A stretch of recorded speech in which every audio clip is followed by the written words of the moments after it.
నమస్కారం గురుగారు. నమస్కారం. జై శ్రీరామమ్మ. గురువుగారు, విష్ణు సహస్రనామం విశిష్టత వివరిస్తారా? తప్పకుండా అమ్మ. ముఖ్యంగా మహత్వాత్ భారవత్వాత్ చైవ విష్ణు సహస్రనామం ఎక్కడిది? మహాభారతంలోనిది. మహాభారతానికి మహత్తు కలిగినది, భారము కలిగినది కనుక మహాభారతము అని చెప్తారు. మహాభారత యుద్ధంలో మనకు భీష్మాచార్యుల వారు అంపశయ్య మీద ఉన్నప్పుడు మనకు అనుగ్రహించినటువంటి గొప్పనైనటువంటి స్తోత్రము. అది దేనికైనా కూడా అంత గొప్పది ఇంకొకటి దొరకదు అనేటువంటి స్తోత్రంగా విష్ణు సహస్రనామ స్తోత్రాన్ని చెప్తారన్నమాట. ఏమిటి విష్ణు సహస్రనామ స్తోత్రము అని అంటే, ఏది చేస్తే గొప్పనైనటువంటి శుభాలు కలుగుతాయి, ఏది ధర్మాన్ని ఆచరించడము, ఏ విధంగా ధర్మం అవుతుంది, అసలు ధర్మం అంటే ఏమిటి, ఇలాంటివన్నీ కూడా అనేకమైనటువంటి మనం ఇప్పుడు అడుగుతూ ఉంటాం కదా, ఏది ఆచరించాలి, ఏది చేయకూడదు, ఏది చేయాలి, ఏది చేయడం వల్ల మనకు గొప్పనైనటువంటి శుభం కలుగుతుంది, ఎలా భగవంతుని చేరుకోవచ్చు, ఏ విధమైనటువంటి ఉపాయం ఉంది అని భీష్మాచార్యుల దగ్గరికి శ్రీకృష్ణ పరమాత్మ తీసుకొని వెళ్తాడనమాట.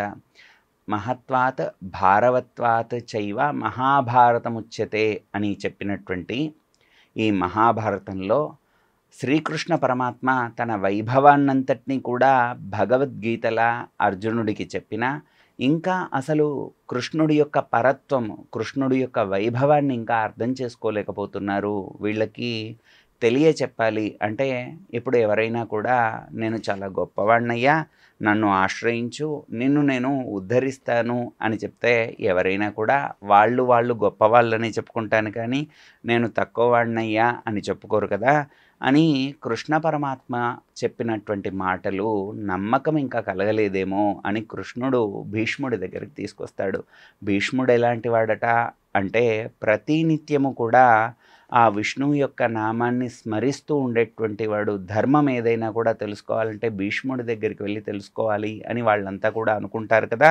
ఆ విధంగా చాలా ధర్మబద్ధంగా ఉండాలి అని అనుకుంటారు. మనకు విష్ణు సహస్రనామ స్తోత్రంలో ఏమని ఉంటుందంటే, ఆచార ప్రభవో ధర్మ, ధర్మస్య ప్రభు అచ్యుత. ఆచారాలన్నిటికీ కూడా, ఏ ఆచారం పాటిస్తున్నాం, ఆచారాలన్నిటికీ కూడా ధర్మము గొప్పది అయితే ఆ ధర్మానికి గొప్పవాడు, ధర్మానికి ప్రభు అయినటువంటి వాడు ఆ విష్ణువు అని అచ్యుతుడు అని చెప్తుంది. ఏమిటి ధర్మము అని అంటే, అసలు ధర్మం అంటే ఏమిటి? రామో విగ్రహవాన్ ధర్మ అని రామాయణంలో చెప్తారు, మారీచుడు చెప్తాడనమాట. మనకు రాముడే ధర్మము, ధర్మానికి ప్రభువే రామచంద్రమూర్తి అని చెప్తాం కదా. అదేవిధంగా ధర్మాన్ని అందరం కూడా పాటించాలంటే ఏమిటండి? ఏమిటి ధర్మాన్ని పాటించడం అంటే, దానివల్ల కలిగేటువంటి ఫలితం ఏంటో మనం మొదలు తెలుసుకోవాలి. ధర్మం అంటే ఏమిటో. ఏమిటి ధర్మము అని అంటే, యతో అభ్యుదయ నిశ్రేయస సిద్ధి స ధర్మ అని అంటారు. ఏమిటి అంటే, ఇహలోకంలో సుఖాలని, పరలోకంలో మోక్షాన్ని కూడా అందచేయగలిగిన ఒకే ఒక మార్గము ధర్మము అని అంటామన్నమాట. మనకు ధర్మ, అర్థ, కామ, మోక్షాలు అంటారు. ప్రతి ఒక్కరూ కూడా మోక్షాన్ని పొందాలి అని అంటే, వీడి అర్థము అంటే మనం సంపాదిస్తున్నటువంటి డబ్బు కానీ, మనకు కలిగేటువంటి కోరిక కానీ ధర్మబద్ధంగా ఉన్నప్పుడే, మనం నడిచేటువంటి నడవడి ఏదైతే ఉంటుందో అది ధర్మబద్ధంగా ఉన్నప్పుడే మనం మోక్షానికి అర్హులమవుతాం. ఆ విధంగా ధర్మాన్ని ఆచరించాలి అని అంటారు. ఏమిటి మరి ధర్మము అని అంటే, చిన్నతనంలో ఏం చేయాలి, యవ్వనంలో ఏం చేయాలి, కౌమారంలో ఏం చేయాలి, దేశ కాల మాన పరిస్థితులను బట్టి కూడా మనకు ఏ దేశంలో ఎలా ఉండాలి, ఇవన్నీ కూడా ధర్మాలుగా మనకు చెప్తారు. అదేవిధంగా మనకు కొన్ని ధర్మాలని నియమంగా వేదం చెబుతోంది. మాతృదేవో భవ దగ్గర నుంచి మొదలుపెట్టి పితృదేవతల ఆరాధన, మన దేవత ఆరాధన ఏది కూడా నియమం తప్పకుండా చేయడం, మనకు ఏవేవైతే విధులుగా ఉన్నాయో అవన్నీ చేయడం ధర్మంగా మనకు చెప్తూ ఉంటారు. ఆ విధంగా ఇవన్నీ చెప్తూ నేను ధర్మం గురించే చెప్పాను కదా. ఈ విష్ణు సహస్రనామ వైభవం ఏమిటి అని అంటే, ఏది చేస్తే నేను గొప్పనైనటువంటి పరమాత్మను తెలుసుకోగలుగుతాను అని అంటే, విష్ణోర్నామ సహస్రకం, విష్ణు సహస్రనామాల్ని జపించడం ద్వారా నీకు ఆ గొప్పనైనటువంటి వైభవం కలుగుతుంది అని భీష్మాచార్యులు చెప్పారు. ఏమిటి మరి విష్ణు సహస్రనామం? ఏదైనా ఒక్క నామము భగవంతుడిది మనము తెలిసో తెలియకో అసందర్భంగానో సందర్భంగానో భగవన్నామాన్ని ఉచ్చరించినట్లయితే రా మా అని అనుకోకుండా అన్నా కూడా, హరే రామచంద్ర ఎంత పని చేశావురా అని అన్నా కూడా, మనము ఎవరినైనా తిట్టడానికైనా ఎవరి మీదైనా కోపంగా ఉన్నప్పుడైనా ఇలా ఏ సందర్భంలో అయినా భగవన్నామాన్ని తెలుసో తెలియకుండా తీసుకోవడం వల్ల ఏం జరుగుతుంది అంటే అశేషమైనటువంటి అఘాలన్నీ కూడా తొలగిపోతాయి. ఒక పెద్ద దూది సంచి ఉంటే దానిపైన ఒక నిప్పు కణిక పడితే ఏ విధంగా అయితే దూది అంతా కూడా మాయమైపోతుందో, అదంతా కూడా దగ్ధమవుతుందో, అదేవిధంగా మనకు ఉండేటువంటి పాపపు రాశులు ఎన్ని అని చెప్తారంటే అన్నమాచార్యుల వారు తెగదు పాపము తీరదు పుణ్యము అని అంటారు. ఆ పాపము పుణ్యము అంతా కూడా మూటలు మూటలుగా మనం ఎన్నో జన్మల నుంచి మనం తీసుకొచ్చుకుంటూ ఉంటాం. ఇవన్నిటిని కూడా అనుభవించేంత వరకు కూడా వీడేం చెయ్యాలి అని చెప్తారంటే ఆచార్య శంకరాచార్యుల వారు పునరపి మరణం పునరపి జననం పునరపి జనని జఠరే శయనం, అంటే ఇవన్నీ తీరేదాకా వీడు మళ్ళీ పుట్టాలి, మళ్ళీ చావాలి, మళ్ళీ పుట్టాలి, మళ్ళీ చావాలి. ఈ కర్మ ఫలాన్నంతటిని కూడా 1, 2, 10 జన్మల 20 జన్మల కాదు, 100 జన్మలు వీడు ఎత్తుతూనే ఉండాలి. అదంతా తీరేదాకా వీడు చేస్తూనే ఉండాలి.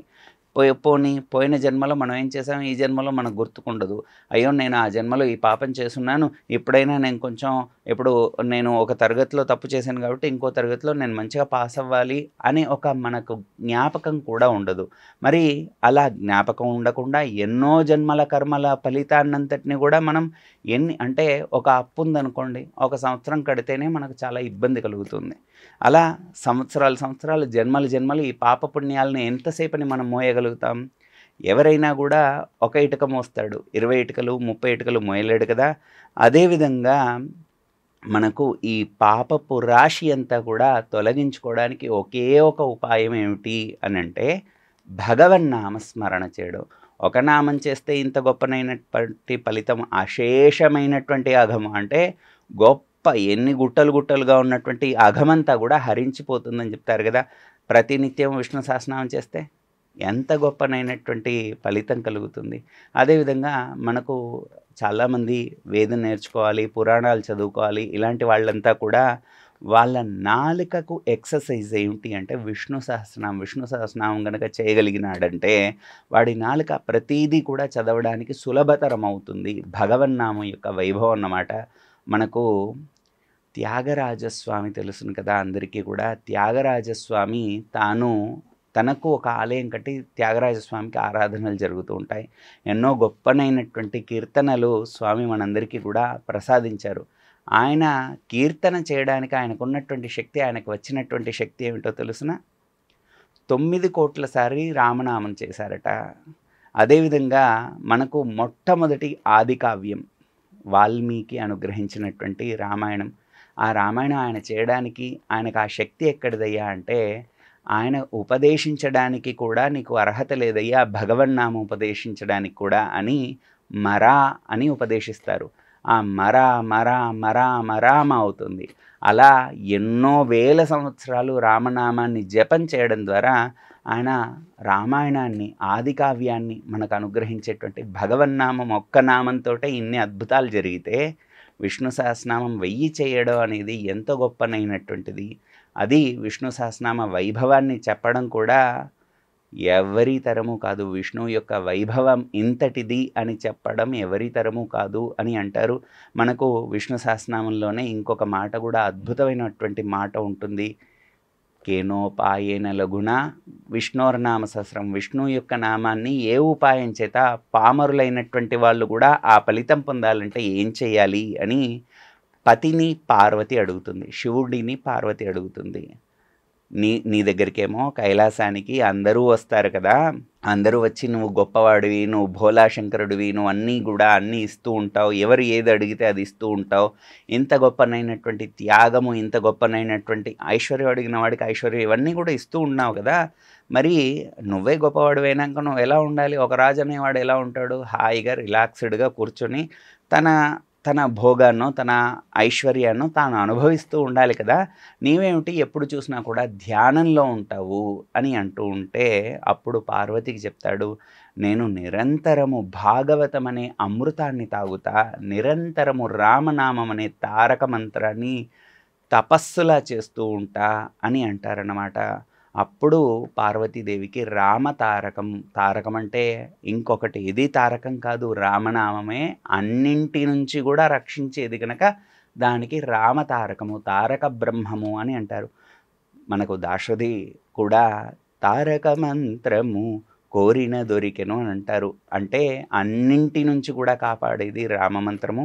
ఆ రామమంత్రమే మనకు అంతా రామమయంగా జపిస్తూ ఉన్నటువంటి వాడికి ఎలా ఉంటుందంటే, నిరంతర రామనామ స్మరణ చేసేటువంటి వాడికి మిగిలిన మధురమైనటువంటి పదార్థాలేవి కూడా ఇంత మధురమైనది ఏదీ లేదు, ఎంతో రుచికరమైనది రామమంత్రము అని, కదలి ఖర్జూరాదుల కన్నా కూడా గొప్పనైనటువంటిది అని చెప్తారు మనకు రామదాస్ గారు.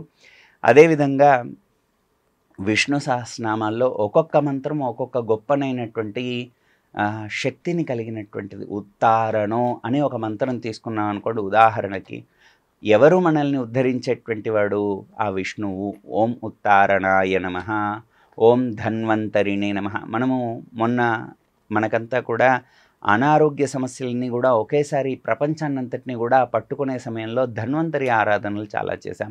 ధన్వంతరి అనే నామం కూడా భగవంతుడిదే. అదేవిధంగా ధన్వంతరి నామ జపం చేయండి, ధన్వంతరి ఆలయాలకు వెళ్ళండి, ధన్వంతరి అర్చన చేసుకోండి అని చెప్తాం.